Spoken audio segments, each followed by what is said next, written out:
नमस्कार। मैं डॉक्टर हेमंत कुमार, सहायक आचार्य हिंदी, इस ऑनलाइन क्लास में आपका स्वागत करता हूँ।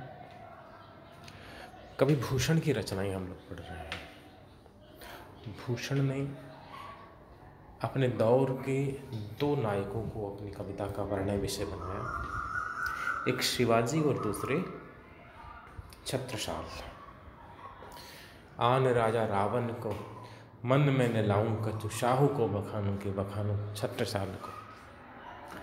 या तो शिवाजी का वर्णन उन्होंने किया या फिर छत्रसाल का वर्णन किया।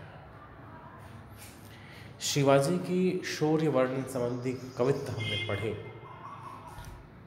अब एक छत्रसाल की वीरता के रणकौशल से संबंधित एक ये कवित्त है जो हम पढ़ेंगे। आइए पढ़ते हैं। भुज भुज गेस की बेसंगनी भुजंगनी सी खेद खेद खात दीह दारुण दलन के बखतर पाकरन बीच धसी जात मीन पेरी पार जात बरवाह जो जलन के रैया राव चंपति के छत्रसाल महाराज भूषण सके करी बखान को बलन के पच्छ पर छीने ऐसे पर छीने भी तेरी बर छीने है खलन के। जिस तरह से राणा प्रताप का भाला लक्ष्मीबाई की तलवार उनकी वीरता के साथ जुड़े हुए हैं, जिस प्रकार से राम के आयुधों में धनुष बाण प्रसिद्ध है, जिस प्रकार भीम के आयुधों में गदा प्रसिद्ध है, उसी तरह से छत्रसाल के आयुधों में बरछी प्रसिद्ध है। बरछी एक प्रकार का शस्त्र है। आपने परशुराम के चित्रों में या गणेश जी के चित्रों में परशु देखा होगा, उसी परशु का नाम बरछी है, कुल्हाड़ी की तरह होती है। छत्रसाल के हाथों में बरछी सुशोभित है। बरछी उनका प्रिय हथियार है। उस बरछी की उपमाएं कवि ने किस प्रकार दी हैं और बरछी किस तरह से कहर ढाती है, इसका वर्णन इस कवित्त में हुआ है। भुज भुज गेस की बेसंगनी भुजंगनी सी, बरछी के लिए कवि ने उपमा दी है। भुज, भुज यानी भुजा, और भुजगेश, भुजग का अर्थ होता है सांप, नाग, सर्प, और भुजगेश यानी सर्पों का राजा, मतलब सर्पराज शेषनाग, सहस्त्रफणी। भुज भुजगेश, अब कवि है वो सर्प, जो बरछी है उसे नाग के जैसा बताना चाहता है। नाग सांप जिसे डस लेता है उसकी मृत्यु हो जाती है। उसी प्रकार से जिसकी गर्दन पे, जिसके कंधे पर, जिस किसी अंग पर बरछी का वार हो जाए छत्रसाल का, उसके प्राणों की रक्षा नहीं हो सकती। इसलिए कवि बरछी को नाग की तरह खतरनाक बताना चाहता है। अब नाग से काम नहीं चलेगा। नागराज, भुजगेश, भुजगेश से तुलना की जाए, सर्पों के राजा से तुलना की जाए, लेकिन यहाँ भी एक समस्या है। भुजंगराज या भुजगेश या सर्पराज जो शेषनाग है, ये पुल्लिंग है, बरछी स्त्रीलिंग है। इसलिए कवि ने क्या किया, भुज भुजगेश की बैसंगिनी, भुजगराज यानी सर्पराज शेष जी की बैसंगिनी, बैसंगिनी शब्द बना है वयसंगिनी। वय शब्द वय से बना है, वय शब्द बना वय से, वय का अर्थ है आयु, अवस्था। वय संगिनी का अर्थ हो गया जो उम्र भर साथ निभाए, मतलब जीवन संगिनी, जीवन साथी, पत्नी। अब शेषनाग की जो पत्नी है वो नागिन होंगे। तो भुज भुज भुजगेश की बैसंगिनी भुजंगिनी सी, छत्रसाल की भुजाओं में जो बर्छी है वह भुजंग राज शेषनाग के जीवन संगिनी सर्पिणी के समान है। भुज भुजगेश की बैसंगिनी भुजंगिनी सी, उपमा अलंकार। नागिन नाग से अधिक खतरनाक मानी जाती है। ऐसी लोक में प्रचलित अवधारणा है कि वह शत्रु से बदला लेती है, दुश्मन को डस के ही मानती है। छत्रसाल की बर्छी भी नागिन के समान घातक है, खतरनाक है। भुज भुजगेश की बैसंगिनी भुजंगिनी सी, खेद खेद खाती। खेद का अर्थ है खदेड़ना। छत्रसाल अपने हाथों में जब बर्छी लेकर और समरांगण के लिए प्रस्थान करते हैं, युद्ध भूमि के लिए जाते हैं, तो उनकी बर्छी देख करके और बर्छी के प्रहारों से आहत होकर के और शत्रु सेना है वो भाग जाती है। खेद खेद यानी खदेड़ खदेड़ कर। तो बर्छी है वह खदेड़ खदेड़ कर, भगा भगा के, दौड़ा दौड़ा करके और खा जाती है।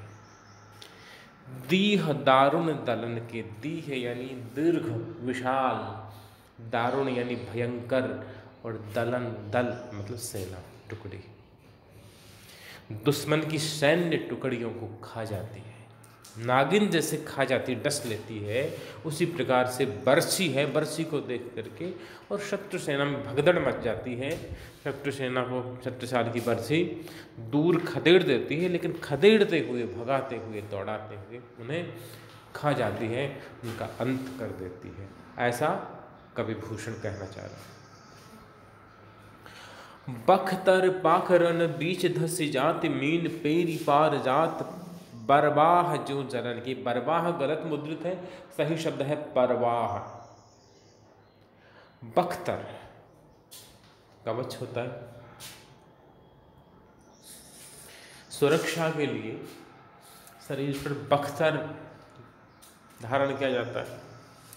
पाखरन, पाखरन पाखर जिसको कहा जाता है, मध्यकालीन जो सैन्य सामग्री है उसकी पारिभाषिक शब्दावली के अंतर्गत आता है। पाखर एक लोहे की जाली होती है जो हाथी पर और घोड़े पर भी उसे ओढ़ा दी जाती है, ऊपर बिछा दी जाती है।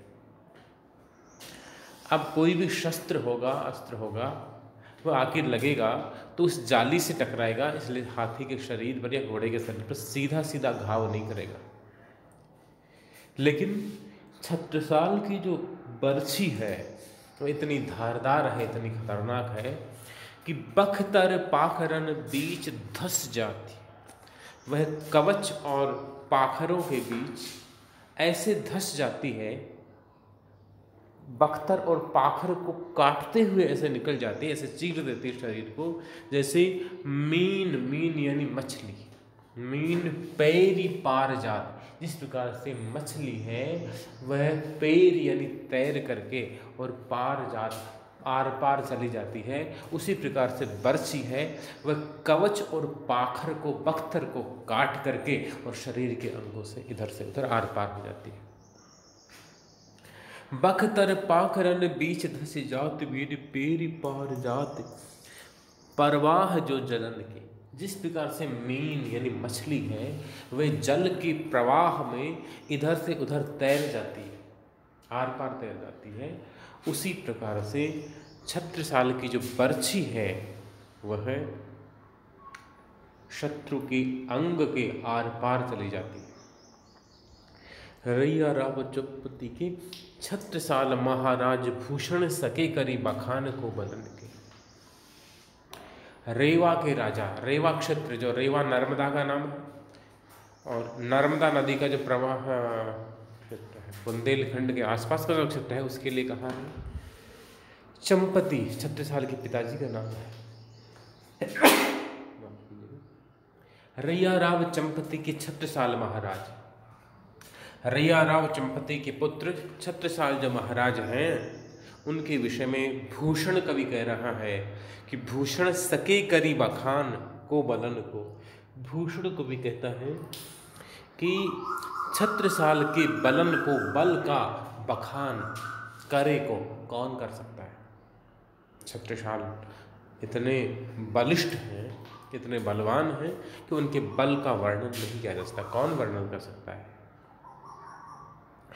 पक्षी पर छीने ऐसे परे पर छीने वीर, यमक अलंकार का प्रयोग है जो भूषण का प्रिय अलंकार भी है। पक्षी यानी पक्षी, और पर छीने पक्ष छिन्न से बना, संस्कृत का शब्द है पक्ष छिन्न।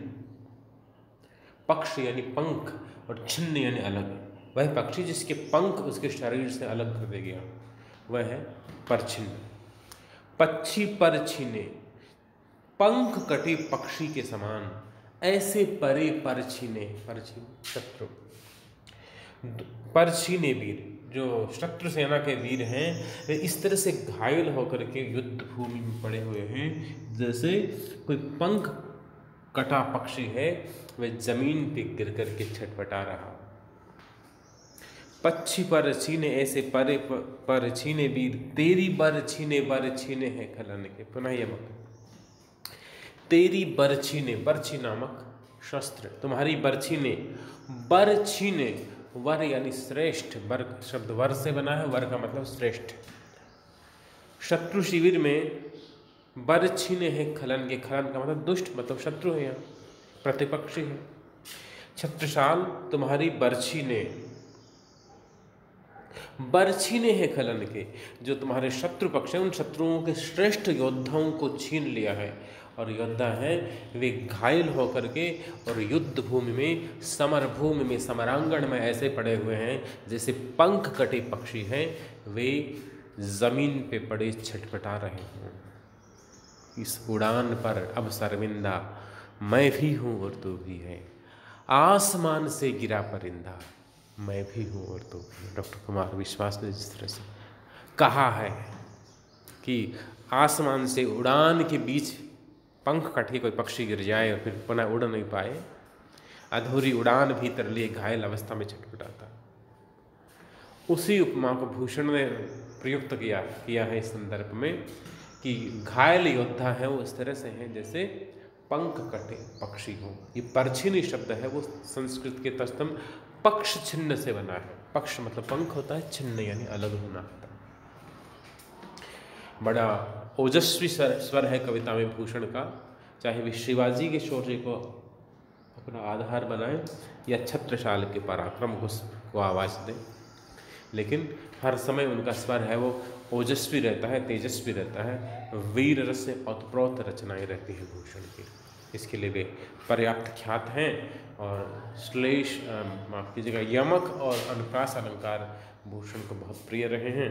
और ये जो कवित्व छंद है उनका सदा हुआ छंद है, सिद्ध छंद है एक तरह से। धन्यवाद।